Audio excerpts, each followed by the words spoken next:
Esta mañana en la sesión de control hemos vuelto a ver esa soberbia que le caracteriza al actual ministro de Transporte cuando dice que lo que tengo que hacer, no se preocupen, que sé hacerlo muy bien.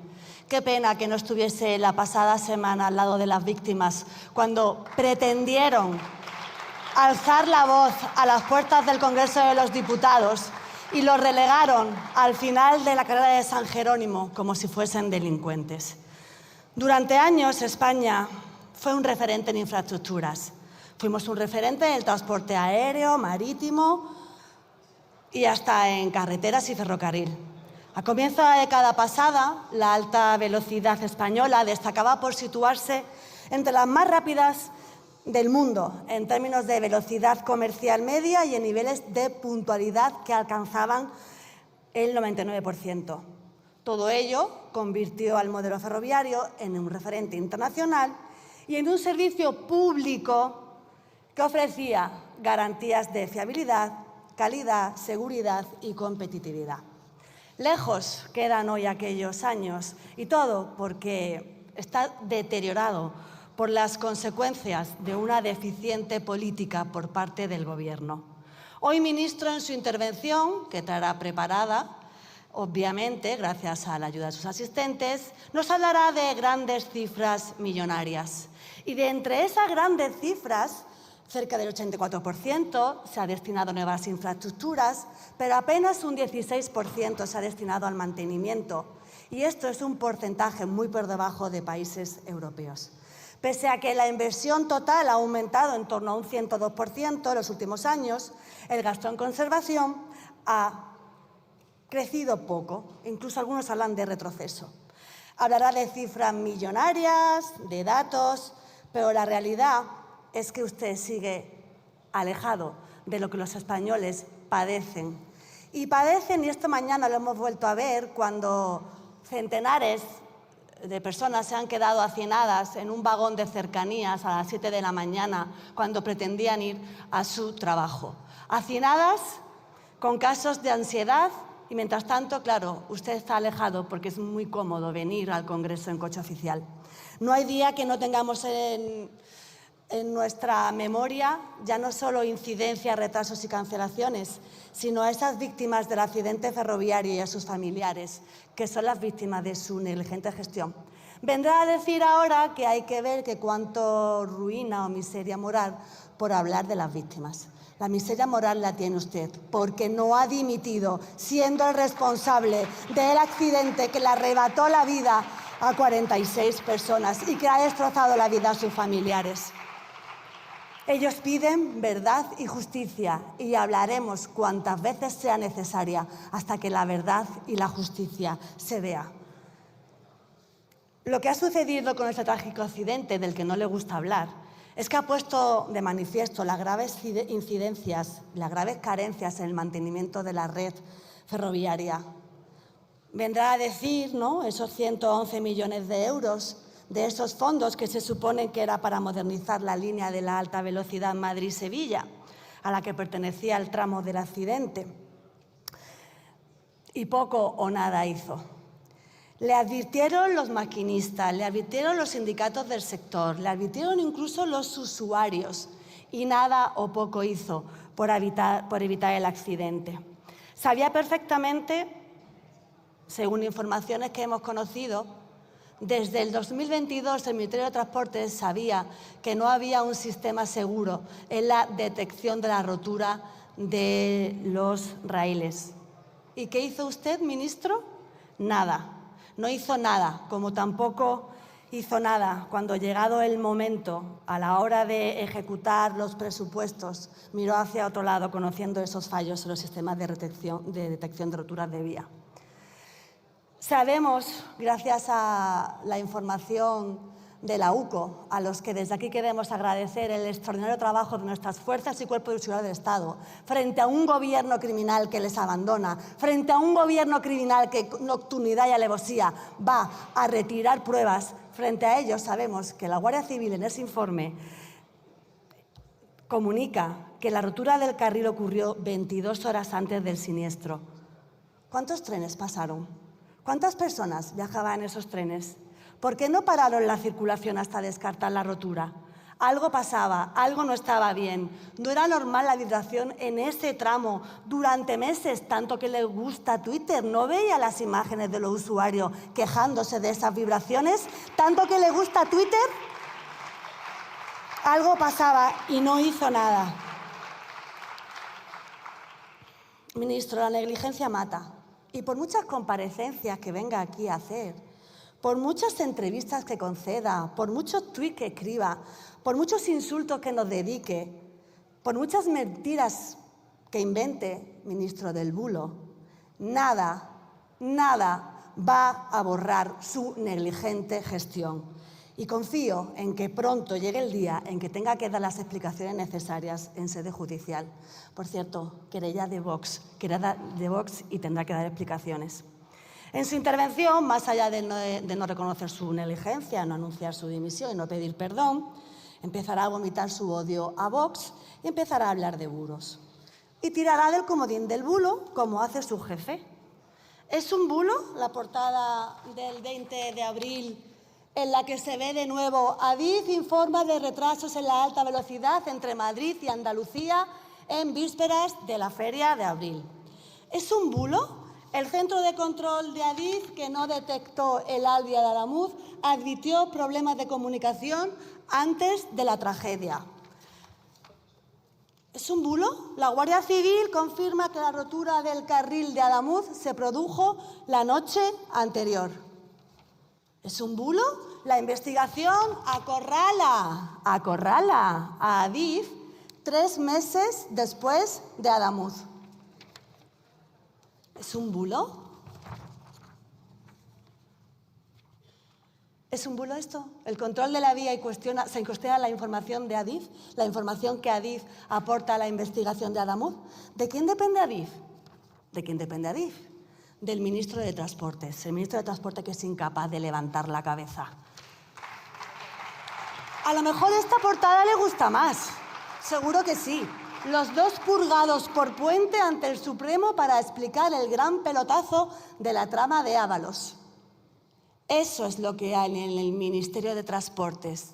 Corrupción, mordidas, prostitutas, amiguitas colocadas, mientras los españoles mueren en los accidentes ferroviarios y nadie dimite. Por cierto, retenga esto en la memoria.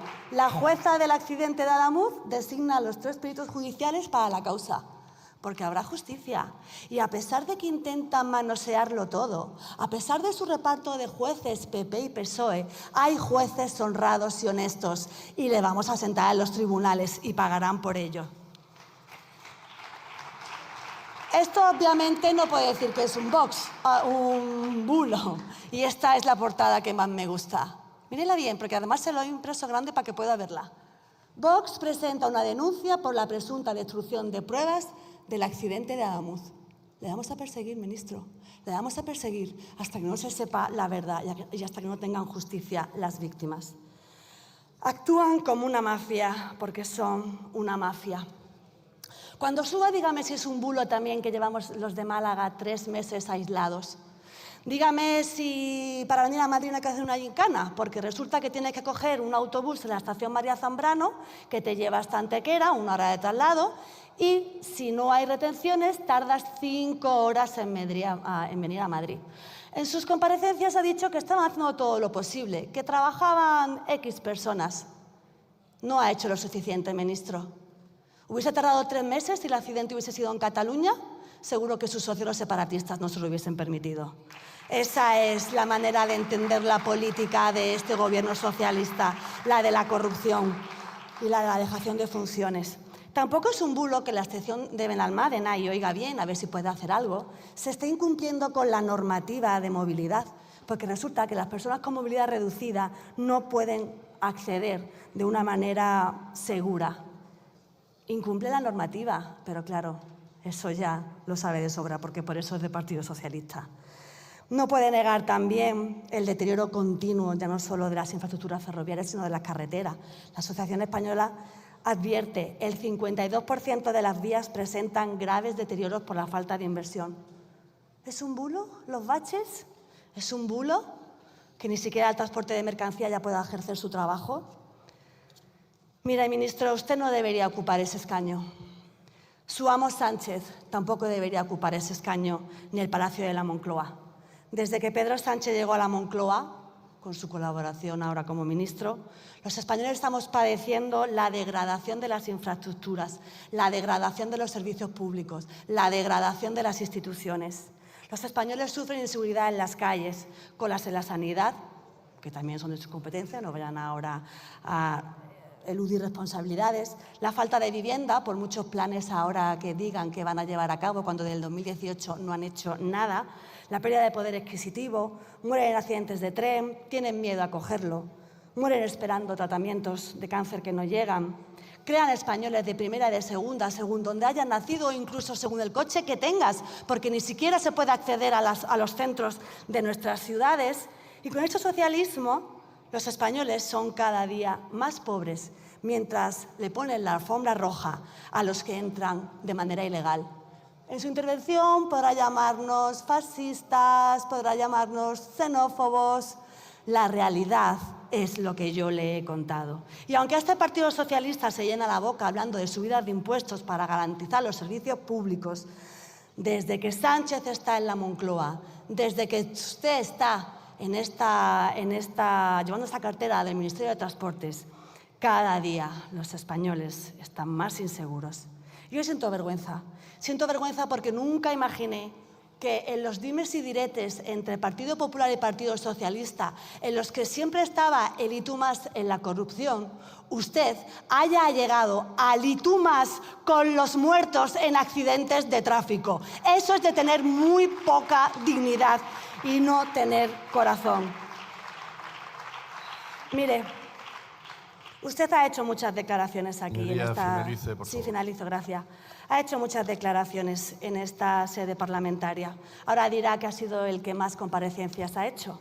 Le escucharé con mucha atención y no sé si utilizará su matonismo y su estilo de barra de bar en su próxima intervención.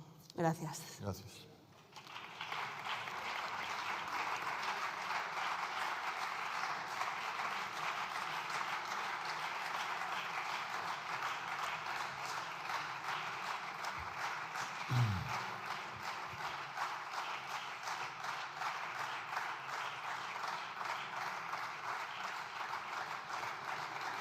A continuación, tiene la palabra en nombre del Gobierno el señor Ministro de Transporte y Movilidad Sostenible. Muchas gracias, presidente. Señorías, la verdad es que yo no sé por qué plantea usted una interpelación. Ha dedicado usted la mitad del tiempo que tenía a decir lo que cree que yo voy a decir cuando salga, pero déjeme que salga yo, ya diré yo lo que tenga que decir, no se anticipe usted.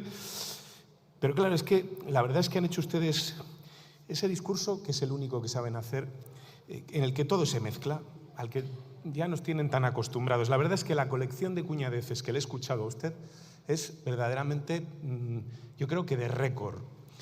Dice usted, parece que es usted de Málaga, no lo sabía, me pregunta si hubiéramos tardado lo mismo si el accidente del talud de Álora hubiera sucedido en Cataluña. Pero de verdad, usted vive en España. Y si vive en España, ¿se interesa usted por las noticias de Cataluña? Porque es que, ¿sabe usted que en Cataluña tenemos, como consecuencia de los episodios meteorológicos que sucedieron al mismo tiempo que el talud que cedió en Álora, tenemos ahora mismo 200 limitaciones temporales de velocidad en rodalíes? No las hemos resuelto. Entonces, ¿qué es lo que quieren ustedes decir? ¿Que las obras se hacen más rápido o más despacio en función de en qué territorio se produce la caída de un talud? Pero ¿se ha parado usted a pensar qué tipo de público le puede comprar semejante disparate? Porque, eso sí, no ha hecho usted la más mínima alusión al objeto de la interpelación, que es cuál es la prioridad en materia de conservación de infraestructuras del Gobierno.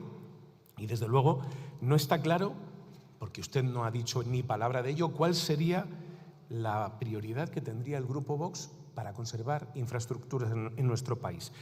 Pero eso sí, mire, apenas han tocado ustedes poder y sin embargo ya han enseñado bien la patita. Claro, de cómo hacen ustedes las cosas sin haber tocado poder, es fácil deducir lo que harían si lo tocaran. Son ya bastantes los excargos de su partido, señoría, que denuncian irregularidades, como los desvíos de fondos y los pagos ocultos, por ejemplo, a la esposa de su líder de filas, el señor Abascal. Y esto no lo dicen militantes de base, de eso hablan su antiguo líder en el Ayuntamiento de Madrid, el exvicepresidente de la Junta de Castilla y León o el expresidente de Vox Murcia, que dicen literalmente que las decisiones de Vox se toman para mantener el negocio de 4, o que ustedes se parecen más a una sociedad limitada que a un partido político. Son entrecomillados. Esto es Vox, digo, es un bulo, como ha dicho usted en un lapsus. Dice, esto es un Vox, digo, es un bulo, como le ha traicionado el subconsciente. Es un Vox, es un bulo. Señoría, ¿por qué no lo digo yo? Lo dicen 3 importantes miembros de Vox. Claro, con este panorama, pues no están ustedes en condiciones de sentar cátedra sobre absolutamente nada. Y es que algunos ya les teníamos calados, pero ahora les están calando muchos otros que pensaban que ustedes eran los adalides de la soberanía nacional y nada más lejos de la realidad. Y los recientes conflictos internacionales pues les han hecho quedar todavía más en evidencia. Resulta que la derechita valiente, cuyo presidente aprovecha la mínima para vestirse de legionario y erigirse en el gran defensor de nuestro ejército, no ha tardado en claudicar ante su amo Netanyahu y no ha abierto la boca ante la detención ilegal de un suboficial español a manos del ejército israelí. Ese es su patriotismo, señoría. Patriotismo de pulserita y de bandera, de postureo, patriotismo de mentira. Pero, claro, es que a nivel nacional también se delatan últimamente a ustedes mismos más de lo que solían y, sin ir más lejos, delatan pues, su actitud pendenciera, propia de quienes se sentían intocables en otros tiempos y con otro régimen. Usted dice aquí, anticipaba usted aquí, que yo voy a salir aquí con mi estilo de matón. No sé, mire, para mí un matón es un señor que se levanta del escaño y se pone aquí a amenazar al presidente del Parlamento de España. Eso sí es un matón en toda regla. Yo uso la palabra, no la violencia. Pero, en fin, veníamos a hablar de infraestructuras para que la ciudadanía pueda sacar, desde luego de las cuñadeces que ha soltado su señoría, es difícil que saquen nada en claro, algo sobre cuáles son las prioridades del Gobierno en cuanto a la conservación de las infraestructuras, en lo que queda de legislatura, pues son las que se fijan en la Ley de Movilidad Sostenible. Le pido que se la lea, aunque hayan ustedes votado en contra, porque ahí están fijadas las prioridades. En concreto, entre sus principios rectores se habla de la orientación de las prioridades de inversión hacia la seguridad y la conservación de las infraestructuras para el mejor aprovechamiento de las ya existentes y de los recursos públicos, sin perjuicio de seguir promoviendo nuevas inversiones que permitan cubrir las necesidades básicas en materia de transportes en todos los territorios. Además, fíjese, la ley y la conservación ocupa un lugar importante en los distintos instrumentos y documentos que se recogen en ella, como el instrumento de planificación estratégica estatal en movilidad, el documento de orientaciones en materia de movilidad sostenible o el espacio de datos integrado de movilidad. ¿Y cómo se lleva todo esto a la práctica? Bien, en materia de carreteras, con planes como el que tuvimos la oportunidad de explicar la semana pasada, el plan extraordinario para la mejora de los firmes de la red de carreteras del Estado, gracias al cual vamos a intervenir en 5.000 kilómetros, movilizando 1.629 millones de euros entre 2027 y 2031, de los que este mismo año, 2026, ya vamos a comenzar a licitar las obras. Y con ello lo que vamos a intentar es ayudar a solventar un problema. Un problema que viene arrastrándose durante años, que es la falta de inversión en conservación, que no ha estado en los niveles necesarios para mantener la red en condiciones óptimas. Durante años no se ha llegado al estándar técnico de referencia que fija el nivel de inversión adecuado por kilómetro para garantizar un buen estado del firme. Y el resultado es un déficit acumulado de aproximadamente 5.600 millones de euros de inversión. Pero, señoría, es importante que tengamos presente que ese déficit de 5.600 millones se refiere exclusivamente al 16% de la red que gestiona el Ministerio de Transportes y Movilidad Sostenible. El 84% restante lo gestionan administraciones autonómicas o locales. Y digo yo que ahí algo tendrán ustedes que decir, porque Por ejemplo, en el caso de Castilla y León, ustedes han formado parte del gobierno autonómico durante al menos un tiempo y parece, todo apunta a que ustedes van a volver a hacerlo. Lo mismo que en Extremadura, lo mismo que en Aragón o lo mismo que en Murcia. Pues ahí tienen ustedes una cuota parte de responsabilidad, porque a esos 5.600 millones de euros de déficit hay que sumarles otros 8.000 referente a las carreteras de no titularidad del Ministerio de Transportes. Es decir, que tienen ustedes también una responsabilidad a la hora de hacer los deberes. Y esto es importante entenderlo bien, porque no estamos hablando de un problema puntual, ni de un año, ni de un mes concreto. Estamos hablando de un problema estructural de varios años que se han ido acumulando con el tiempo. Y es que en conservación hay una lógica muy clara. Lo que no haces hoy lo tendrás que hacer mañana y el daño a reparar será más caro y mayor. Una intervención preventiva evita una actuación mucho más compleja después. Y eso es lo que nosotros vamos a hacer. En este momento estamos invirtiendo en materia de conservación de carreteras 1.800 millones de euros al año. Para que se hagan una idea, si esto es mucho o es poco, es más del doble de lo que se invirtió en el último año del gobierno del Partido Popular en el año 2017.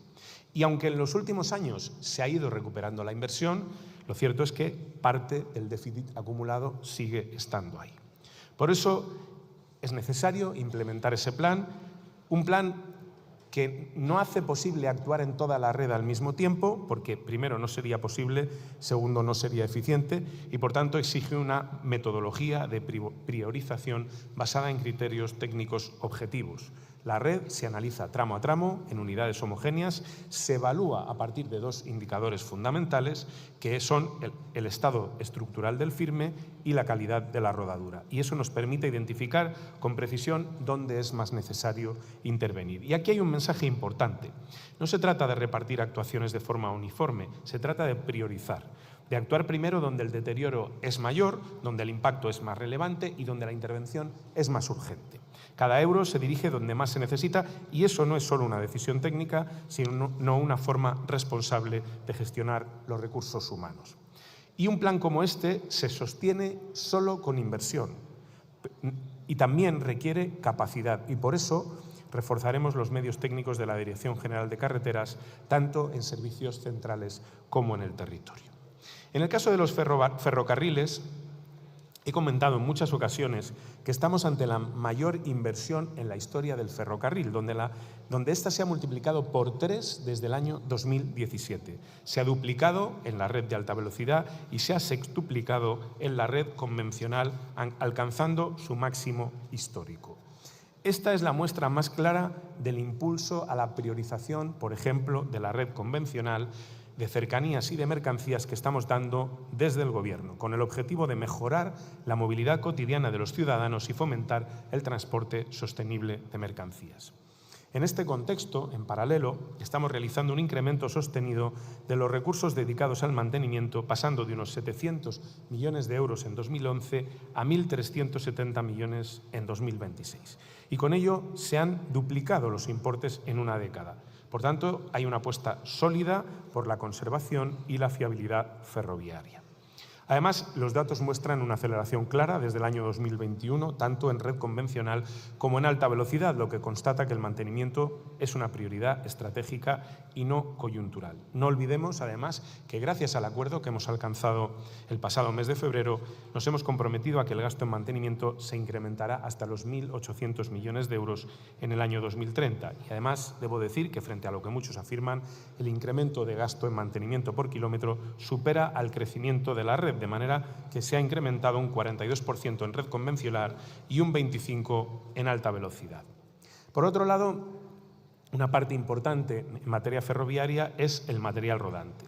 Renfe tiene en marcha una operación de compra con más de 3.500 millones de euros solo dedicada a trenes de cercanías y de media distancia, que por cierto, como esta misma semana se ha visto, están ya empezando a llegar, y con una última licitación para la compra de trenes de alta velocidad con 2.000 millones de euros en trenes y locomotoras. Por último, operaciones de compra en material de mercancías, inversión movilizada por Renfe para la compra de material rodante supera los 6.000 millones de euros.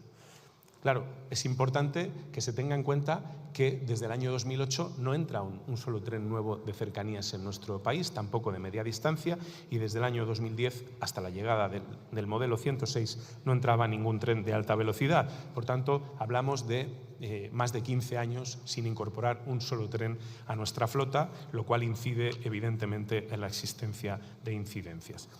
En la segunda intervención me referiré a la parte de puertos y aeropuertos, que también es importante, no solo las carreteras y el ferrocarril, porque evidentemente este país se vertebra no solo a través de carreteras y ferrocarril, sino también de sus aeropuertos y sus puertos. Muchas gracias. Gracias.